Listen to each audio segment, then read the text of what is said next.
Hello, everyone. Welcome to the Ethanol Producer Magazine podcast.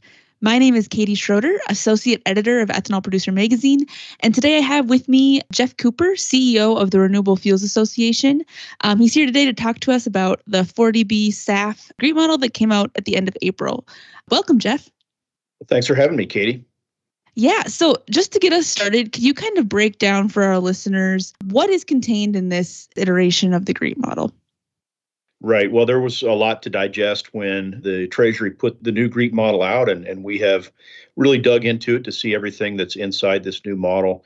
And I'd say, after doing our evaluation, we think there's a lot to like about this revision to the GREET model itself. Now, there are some things that Treasury did with its guidance that we're not, wild about and not big fans of, but the model itself, we do feel like there were some significant and important improvements made that do better reflect what's actually happening in agriculture and in the biorefining space today as it relates to SAF. And really, the big improvement that we see in this iteration of the GREET model is a reduction in the penalty for indirect land use change emissions. Now, we've always believed that we really shouldn't be penalized at all for indirect land use change because there's really no evidence that biofuels expansion has caused any meaningful land use conversion or land use change. But we know that factor is going to be in the model, and we were told early on that ILUC was going to be part of this. But we did see a reduction. And so the ILUC penalty for corn ethanol-based sustainable aviation fuel went from around 14 grams per megajoule in the previous Argonne GREET model to around 9 grams per megajoule in this new 40B version of the GREET model. So moving in the right direction. And again, that's a positive development for us. I guess just to quickly mention a few other improvements in the model, there is just a better treatment of carbon capture and sequestration in this version of the model. And that, for most ethanol producers, can knock off another 25 or 30 points of carbon intensity. And then there's, also the ability to include things like renewable electricity use at the biorefinery or renewable natural gas. And of course, those all are important carbon reduction strategies when you look at the life cycle of corn-based ethanol, whether it's being used for SAF or for other purposes. So overall, we think this is a pretty good update to the GREET model. Like I said, we have some concerns with other pieces of what Treasury did, but the model itself looks pretty good to us. That's really exciting. So I do have one follow-up question that just came to mind. Is there any, time limit in the model? Like how long will this model be in effect? Is it just kind of until they make a new one, or is that laid out at all in the guidance? Well, it's our understanding that this is the model that will be used for the 40B tax credit program, and producers who are wanting to determine whether their fuel is eligible for that tax credit or not, this is the model they will use. I don't think it's the intention of the Treasury or anyone else to be constantly updating and changing and revising this model. I do think there is the ability to do that down the road if there are significant new developments or scientific breakthroughs that might substantially change the carbon intensity numbers. But I think this is the model that the industry should expect to be using, certainly for the foreseeable future. I guess my next question is, what, if anything, are you disappointed by with this iteration of GREET and just the guidance accompanying it?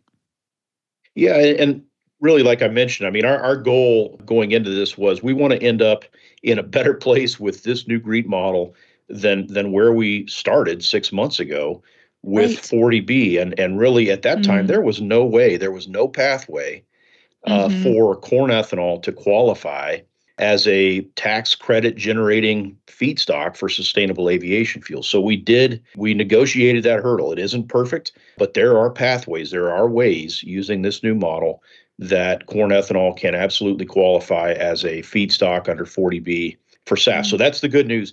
Now, you asked about, are there things that we don't like? Again, indirect land use change, the fact that we have any penalty at all, it continues to be a source of frustration for us. Yes, it's lower. Yes, it's 9 grams per megajoule now. Yes, that's a step in the right direction. But we believe the data and the evidence from the real world would justify a zero penalty or a very low number to, low enough to Yeah. be negligible. So that Hmm. continues to be a frustration.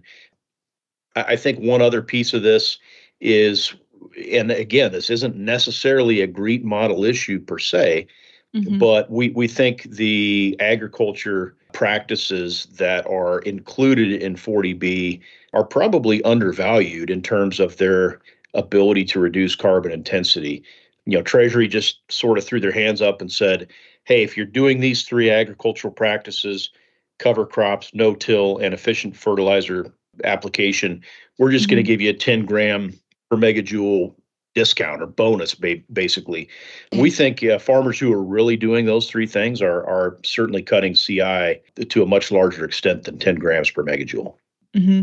Yeah, that makes sense. And then I'm also curious, are there any other positive steps that were taken that you would like to hit on before we move on?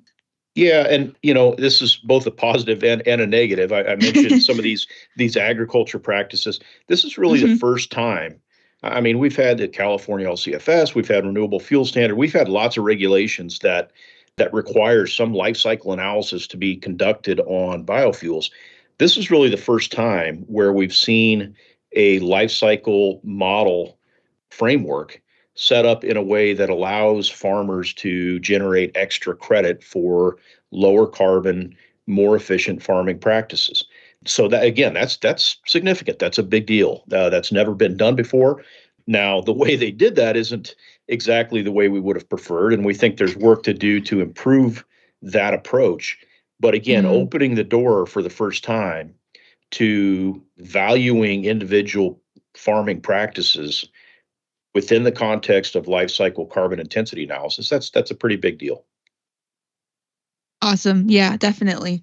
How do you think this will impact the ethanol industry's ability to participate in the SAF industry moving forward? Like, what are some of the impacts you see for your association members and just the industry as a whole?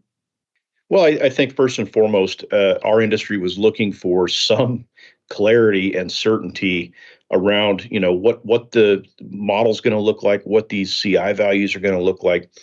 So I do think we're at a point now where the industry finally has some real numbers and real modeling tools that we can sink our teeth into, and that will very likely lead certain producers to make additional investments and examine potential new technologies and other ways of reducing CI.